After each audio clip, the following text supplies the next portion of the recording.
सर्वसामान्यांच्या हक्काचा आवाज जागर जनस्थान। दिंडोरी तालुक्यातील वणी ते सापुतारा रस्त्यावरील असलेल्या पांटाणे गावाच्या देव नदीच्या पुलावरती मोटरसायकल व 4 चाकी अपघात झाला असून एक ठार तर 3 गंभीर जखमी झाले। वणी सापुतारा रस्त्यावर पांटाणेच्या देवी नदीच्या पुलावर सायंकाळी 4:30च्या सुमारास कार आणि दुचाकीची समोरासमोर जोरदार धडक झाली आहे। या भीषण अपघातात दुचाकीस्वाराचा जागीच मृत्यू झालाय तर 3 जण जखमी झाले। त्यापैकी दोघांची प्रकृती गंभीर असल्याचं सांगण्यात आलंय। अपघातानंतर दुचाकीने पेट घेतल्याने ती पूर्णपणे जळून खाक झाली आहे। मोटरसायकल क्रमांक MH15JV 1259 क्रमांकाची दुचाकी व MH41 AZ 3498 क्रमांकाची कार या दोन्ही वाहनांची पांडाणे गावाजवळ समोरासमोर अपघात झाला।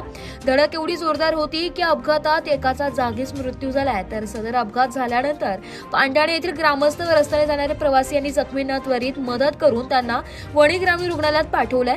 जखमी डॉक्टर रुग्णांवरती उपचार सुरू असून वणी पोलीस स्टेशनला अपघाताची नोंद करण्याचं काम सुरू आहे। जागर जनस्थानसाठी शामराव सोनवणे, वणी।